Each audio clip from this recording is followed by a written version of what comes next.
estudante! Seja bem-vindo ao Tira Dúvidas, nosso encontro diário com os professores do programa Se Liga na Educação. Na manhã de hoje, nós assistimos mais algumas aulas da área de Ciências da Natureza. Respeitando o distanciamento social, teremos apenas 2 professores por bloco.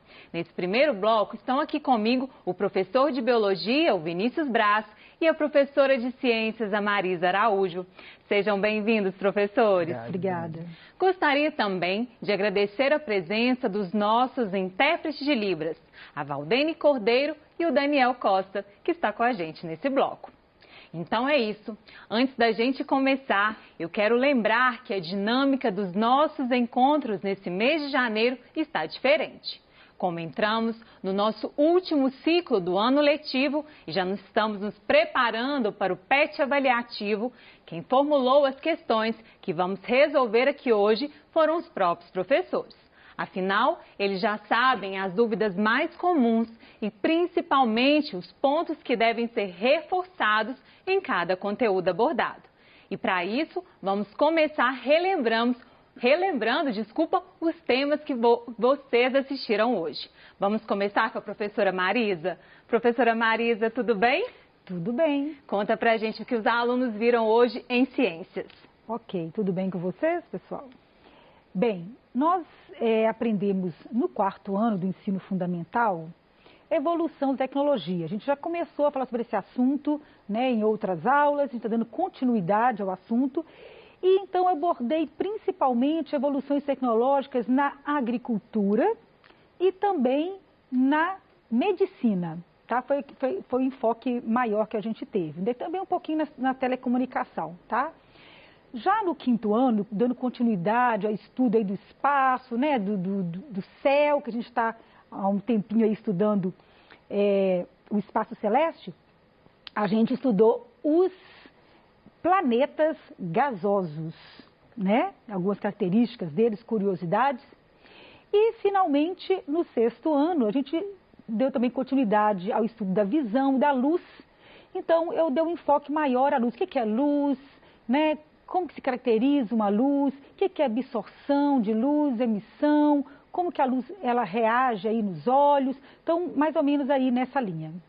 Obrigada, professora Marisa. Tudo bem, professor Vinícius? Tudo bem, Dani? Joia, conta pra gente qual foi o tema da sua aula de hoje. Então, olá, Marisa. Tudo bem, Vi? Olá, estudantes, quem está aí nos assistindo. Bom, hoje a gente teve apenas uma aula no 1º ano, onde a gente deu sequência, né, na aula anterior, onde falamos sobre embriologia. Só que nessa aula de hoje nós continuamos sobre o desenvolvimento embrionário, falando aí do processo, né, de gastrulação, da organogênese, onde vai dar então uma base aí, né, para você que está assistindo às aulas e resolvendo as questões do PET, nesse estudo da embriologia e preparando você também para resolver questões que envolvam os anexos embrionários, que já vai dar aí uma noção básica aí. Obrigada, professor Vinícius. Agora que já relembramos as aulas da professora Marisa e do professor Vinícius, vamos passar para as nossas perguntas. Vamos lá? E a primeira pergunta de hoje é uma questão sobre a aula do 5º ano. Professora Marisa, quais são os planetas gasosos do Sistema Solar? Ou vontade de devolver a pergunta para quem está em casa, né? E ouvir, a gente sente uma falta dessa interação com o aluno, né? Será que estão lembrando, gente, quais são os planetas gasosos? Então, vamos lá. Júpiter, Saturno, Urano e Netuno. São os 4 últimos planetas que são gasosos. Ok, obrigada, professora Marisa. A nossa próxima questão agora é para você, professor Vinícius. Quais são os folhetos germinativos? Bom, a gente viu aí na nossa aula, né, de embriologia, a gente começou a falar e focamos muito na nossa aula de hoje sobre os folhetos germinativos ou tecidos embrionários, né? Nós somos 3 tecidos embrionários que nós temos. O endoderma, que é aquele tecido de dentro, ectoderma, que vai ser o de fora, né, o mais externo, e o mesoderma, que vai ser esse intermediário. Lembrando que nem todos os animais vão possuir esses 3 folhetos embrionários. né? Nós falamos até na nossa aula de hoje. Animais que possuem endoderma e ectoderma são chamados de animais diblásticos, né? Vão possuir, então, somente esses dois tecidos. Quando vai ter, então, né, esse surgimento de mais um tecido, que vai ser o mesoderma, que é esse tecido intermediário, nós temos, então, os animais triblásticos, tá? Então, lembrando, dois tecidos embrionários, todos os animais têm, tirando os poríferos, que a gente vai ver isso no próximo ano letivo, quando a gente for estudar, então, as características dos animais, né? Endoderma e ectoderma, todos os animais vão possuir. Mesoderma vai ser esse terceiro folheto embrionário, então, que vai ter. Ótimo, professor Vinícius. A nossa próxima questão é sobre a aula do 4º ano. O que significa o símbolo T em embalagens de alimentos, professora Marisa? Ok. Se vocês nunca observaram isso, eu peço para que vocês façam isso a partir de agora, quando vocês forem ao supermercado com a mãe, né, com o pai. Vinícius, é até difícil. Às vezes você chega no supermercado, eu fico procurando alimento que não tem o T, porque o T vem de transgênico, né? Isso aí é uma exigência aí dos conselhos de ética e tal, que você tem que colocar aí, informando que o alimento tem organismos modificados, geneticamente modificados, que tem transgênicos. E se for procurar, por exemplo, fubá, derivados de milho, principalmente, soja, é muito difícil você não achar o T. Você vai observar bonitinho um T amarelo, tá? E o ideal é a gente evitar esses alimentos, tá, gente? Mas, infelizmente, é muito difícil você não encontrar em grandes supermercados. Você teria que procurar em mercados menores, em feiras, né, de agricultores mais familiares, né, Vinícius? Isso. Que você vai ter uma facilidade. Nós vamos discutir mais um pouquinho sobre transgênicos, tá, gente, hoje? Ótimo. A nossa próxima questão também é para você, professora Marisa, é do 5º ano. O que é a aurora boreal? É um fenômeno lindo, maravilhoso, fantástico. Talvez até vá no quadro. Eu vou tentar explicar aqui sem o quadro, se precisar eu vou. Ok. Seguinte, vão lembrar aí do Sol, né? Que o Sol está aí sendo fusão de átomos lá dentro, né? No núcleo dele, o hidrogênio está sendo aí transformado em energia. Imagine uma água fervendo, tá, gente? Uma sopa pulando. E aí, o que acontece? Imagine que o Sol esteja aquele plasma, né? O plasma é diferente do líquido, diferente do gasoso, tem ali elétrons movimentando, né? E esse plasma é como se ele saísse formando assim, imagina, igual eu te falei, uma água fervendo, né? Dando aquela alça, saindo assim da panela. E essa alça, né, quente, ela pode se romper, isso vai formar ventos solares. Esses ventos solares estão carregados de elétrons, de átomos, tá? E tem uma força aí incrível. Agora, a Terra, ela tem que ter uma proteção para esses ventos solares. Ainda bem que nós temos o campo magnético, Vinícius. O campo magnético que surge aí pela movimentação de ferro líquido dentro lá da Terra, né, interior da Terra, isso gera um campo magnético. E esse campo magnético forma um escudo protetor, tá? Então, se eu imaginar que a Terra esteja aqui um círculo, ele está formando aqui círculos, tá? Protegendo essa Terra dos ventos solares. Mas aí, então a aurora boreal é um encontro desse vento solar com o campo magnético da Terra. Então, esses elétrons vão entrar, né, por como fosse o túnel superior, tá? Vai entrar aí na ionosfera, vão ser absorvidos. E, então, essa energia, né, que esses átomos da atmosfera da Terra vão receber, ela vai ser liberada em forma de luz. Então, é um fenômeno maravilhoso. Parece que o céu está sendo, assim, cortado por ondas de luz. Tá? A gente vê muito melhor no polo norte, que vai ser a aurora boreal, e no sul, que vai ser a aurora austral. É melhor no polo, que é como se fosse uma área mais frágil aí desse campo magnético, e aí o vento solar consegue interagir melhor com a nossa atmosfera. Excelente, professora. Vamos para a próxima. Voltando aqui para o nosso ensino médio, para a biologia. Professor Vinícius, como ocorre a gastrulação no anfixioxo? Vamos lá, então. Essa daí eu vou utilizar o quadro para a gente, então, compreender como que vai se dar esse processo. Lembrando sempre que O processo de gastrulação, né, ele vai ser, então, essa etapa onde vai ocorrer a formação dos tecidos, né, a diferenciação, então, dessas células em tecidos embrionários que nós comentamos aí na nossa questão anterior. Como que vai se dar? Lembram, então, que ocorre a segmentação, né, o zigoto, então, ele vai se dividindo, vai ocorrer essas segmentações, vai formar uma mórula, formou a mórula, nós temos a blástula. Feito isso, então, a blástula está lá, certo? O que vai acontecer? No anfioxo, ele vai ser, né, um animal que vai ser muito utilizado na embriologia, no estudo da embriologia, devido à sua forma didática, né, a presença dos 3 folhetos embrionários, dentre outros aspectos que nós já discutimos na aula. E esse processo de finalzinho da blástula, que então nós temos a blástula, para entrar, então, na gástrula, pode acontecer de várias formas. Mas o mais comum, e principalmente no anfioxo, vai ser o seguinte: essa camada de células aqui, então aqui nós temos o blastóforo. Essa camada de células aqui embaixo, ela vai fazer o quê? Ela vai sofrer um movimento que nós chamamos de invaginação, tá? Elas vão, é como se fosse uma bola. Aí, na hora que você vai esvaziar a bola, ela não vai ficar murchinha, você consegue afundar ela, vai sofrer, então, uma pressão aqui dessa camada de células abaixo e ela vai fazer isso. Fechando isso, é o que vai acontecer, então, a gástrula. Então, quando nós falamos como que se dá esse processo de formação da gástrula do anfioxo, nós falamos, então, aqui por esse processo de invaginação.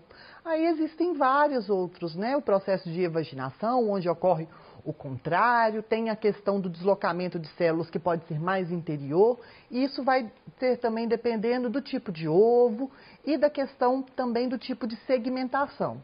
Mas lembrando sempre que esse processo aqui é o processo que vai ser mais comum da gente ver no ensino médio, devido então a essa presença do anfioxo, quando a gente vai estudar principalmente a variação dos tecidos para observar isso. Ok, obrigada, professor. Vamos para a próxima. Nossa próxima questão é do 5º ano. Professora Marisa, de que são feitos os anéis de Saturno? Ok. Os anéis de Saturno, eles são assim, tem 7 principais anéis, eles até denominam como A, B, C, D, eles dão nomes assim, seguindo as letras do alfabeto. Eles são formados de gelo, poeira cósmica, tá? Pedaços de rochas que podem ser minúsculos até o tamanho de uma casa, tá? Então, assim, inclusive a origem desse anel ele é muito discutido, né? Muitos acreditam que possa ser aí na origem mesmo do sistema solar e outros cientistas já afirmam que pode ser alguns meteoros, alguns corpos celestes que despedaçaram ali, né? E ficaram girando na órbita daquele planeta, porque um planeta ele tem que assumir aquela órbita, dominar aquela órbita e atrair, né, com a gravidade dele. Então seriam corpos que estão ali gravitando na órbita do Saturno, tá? No caso pode ser de outro planeta também, tá certo? Mas então vamos repetir, são rochas, tá? Gelos também, tá? E fragmentos aí que a gente chama de poeira cósmica, ok? Ótimo, professora. A nossa próxima questão agora é para o 4º ano. Como a vacina age no organismo? Essa aí eu tenho certeza que o professor Vinícius vai participar também. Ah, vai. Ok. Bem, é muito bom a gente falar de vacina, porque estamos agora em plena pandemia, esperando da ciência essa resposta para a humanidade. A gente confia muito aí nos cientistas que estão envolvidos com essa busca da vacina para o coronavírus, para a Covid-19. Bem, a vacina, gente, o mecanismo dela é bem simples. O nosso organismo, ele tem a capacidade de se proteger, de se defender. Nós temos um batalhão de glóbulos brancos que nós temos uma equipe, né, que vai falar que é de frente, né, Vinícius? Que reconhece aquele corpo estranho, que fagocita, depois apresenta para uma segunda linha de defesa, que vai identificar qual que é e depois vai produzir anticorpos que vão combater os corpos estranhos ou antígenos. Então, o que é a vacina? É como se você pedisse a seu corpo que preparasse essa resposta imunológica antes de você ter contato com a doença verdadeiramente. Então, o que eles fazem? Quando você recebe a vacina ali na sua pele, no seu músculo, dentro ali da seringa, tem antígenos, que são o quê? Vamos imaginar aí um vírus, né, ou uma bactéria. Pode ser aquele organismo atenuado, tá? Né, ele está ali, ele não está ativo, né, Vinícius? Ele não é capaz de provocar a doença em você. Mas tem fragmentos, ele tem proteínas, ele pode ter DNA, tem vários tipos de vacina, pode ter DNA, pode ter proteínas, pode ter alguns fragmentos. De qualquer maneira, o seu organismo vai receber aquele antígeno e vai trabalhar, vai reconhecer aquele antígeno, vai produzir então os glóbulos brancos um anticorpo que vai combater. Então, e nosso organismo, isso é fantástico, né, Vinícius? Que ele memoriza. Nós temos as células de memória, que memorizam também o contato com aquele organismo. E aí, quando você vier a ter o verdadeiro contato com aquele vírus ou bactéria que está ali ativo, o seu organismo já sabe responder a ele já tem uma memória de como fazer aquele anticorpo. Aí vai produzir muito mais anticorpo e você aí consegue responder e não ter todos aqueles sintomas da doença e chegar até a morte. Então, a vacina é o melhor método de se prevenir uma doença, tá? Ok? Eu costumo brincar, Marisa, que falar assim que nosso corpo funciona como se fosse uma grande festa. Né? E o sistema imunológico, ele funciona com a gente como se fosse segurança. Ah, sim. Né? Como se fosse segurança. Então, pensa, você está lá, não vacinou. Aí chega o vírus, né, que vai ser uma pessoa... Aí que entra numa festa, causa aquela confusão, aquele tumulto. Aí pensa o tempo que esses seguranças, né, que são as nossas células de defesa, vão gastar para estar identificando aquela pessoa, para retirar ela. Demora muito. E aí a vacina, ela age como? Ela age como se fosse apresentando uma foto daquela pessoa. Ó, anteriormente, se chegar aqui... Se chegar o certificado. Então, na hora que ela chegar, então, na porta para entrar, o segurança já tem um banco de dados. Exatamente, já manda ela embora para fazer o famoso cara crachá. Agora, outra coisa interessante que eu até queria complementar aqui, como que as bactérias nos ajudam nisso? Exatamente. Porque nós temos mais bactérias do que... células no corpo, né? Não estou falando de vírus aqui, não. Estou falando assim, as bactérias estão no seu corpo e a gente alimenta, quando você alimenta, você coloca um monte de produtos e o seu intestino, gente, ele tem que ser, assim, muito bem protegido, né? De glóbulos brancos, porque a gente recebe muita coisa do mundo externo pelo tubo intestinal. E aqueles milhões de bactérias que estão no seu corpo, elas já dominam a área. Peraí, esse pedaço aqui está dominado. Então, qualquer corpo estranho que chegar, as próprias bactérias da nossa microbiota, tá?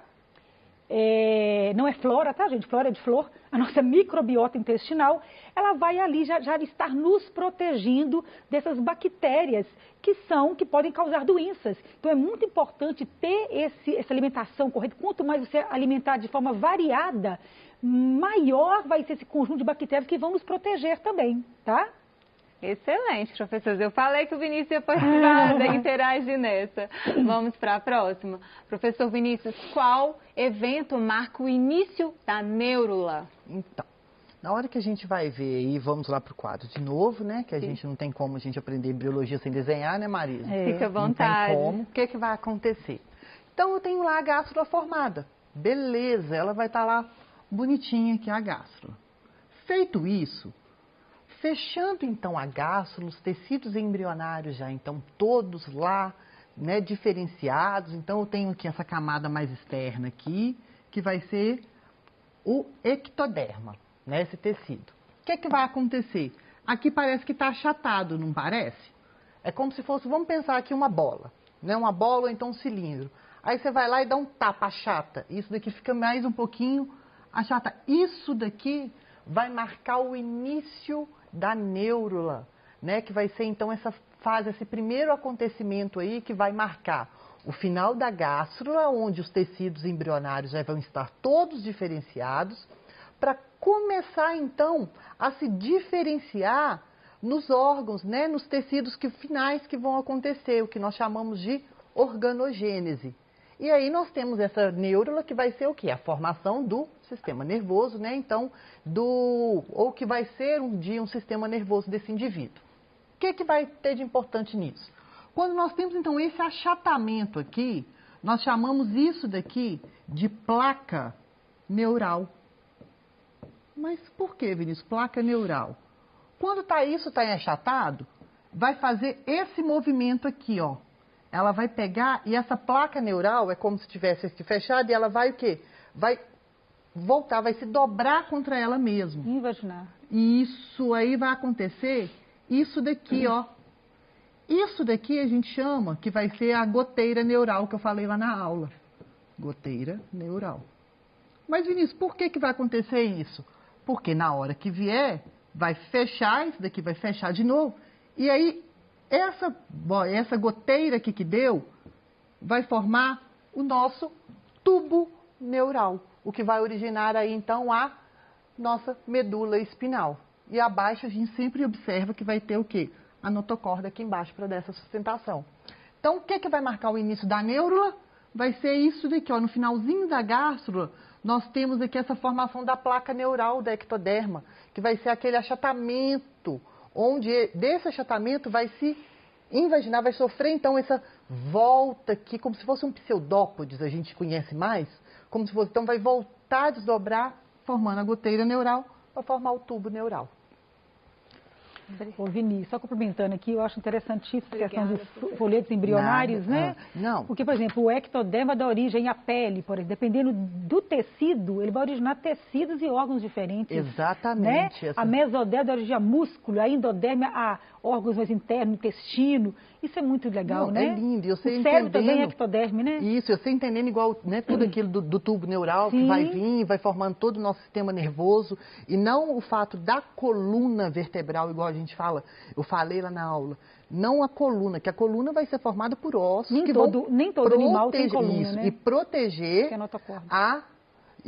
que vai proteger a nossa medula, mas esse tubo neural vai originar a medula espinhal, que é o sistema, né, que faz parte do nosso sistema nervoso. Mas é muito lindo essa formação. Ótimo. Obrigada, professor. Nada. A nossa próxima questão é do 4º ano. Alimentos transgênicos fazem mal à saúde? Isso é um assunto muito polêmico. Discutido e polêmico, inclusive, né? Porque, assim, o transgênico, eu expliquei na aula, se vocês estão lembrando, quando você pega o gene de um outro organismo, por exemplo, vou pegar um milho transgênico. Tá, gente? O Brasil, o que mais produz é soja transgênica. Tá? 96% da soja que você encontra no mercado é transgênica. E o maior produtor aí no Brasil é o Mato Grosso, tá? Goiás, desculpa. O que acontece? Na soja transgênica, eles pegam lá uma bactéria, tá, que tem no solo, e retiram um gene, né, que é um fragmento de DNA, que vai produzir uma proteína que, no caso, vai dar a essa soja uma resistência. A quê, gente? Ao herbicida. Por quê? Quando você está com a lavoura, né, a lavoura ela sofre diversos ataques, né, Vinícius? De insetos, de vírus, de bactéria e também outros organismos, outras plantas que estão competindo ali. Então, quando eles jogam lá um herbicida glifosato, que é um herbicida bem forte, está lá no Roundup, né? A planta pode morrer, a soja pode morrer. Então, para a soja não morrer, eles colocam esse gene, né, da bactéria na planta. Então, a planta começa a produzir uma proteína que é o antídoto para esse herbicida. Só que essa proteína, ela é exógena, ela não pertence àquele organismo e nem ao nosso. Então, uma das coisas principais que podem acontecer é fenômenos alérgicos, né, Vinícius? Alergia, tá? E uma discussão muito ferrenha aí é a gente não sabe, porque assim, a gente estudar DNA, né, Vinícius, da genética, é bem complexo, mas uma das coisas mais difíceis é a interação gênica. Como que um gene pode interagir com o outro? Então, assim, é uma caixinha de surpresa no nosso organismo.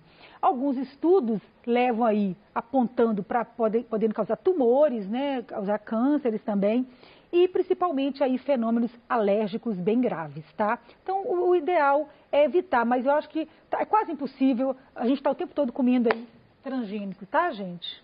Ok? Com certeza, vamos para a próxima. Nossa próxima questão é para biologia, para o professor Vinícius. O que são somitos? Isso, vamos lá para o quadro de novo, né, para a gente ver aí esse processo. Eles vão até achar que eu não sei usar o quadro, gente.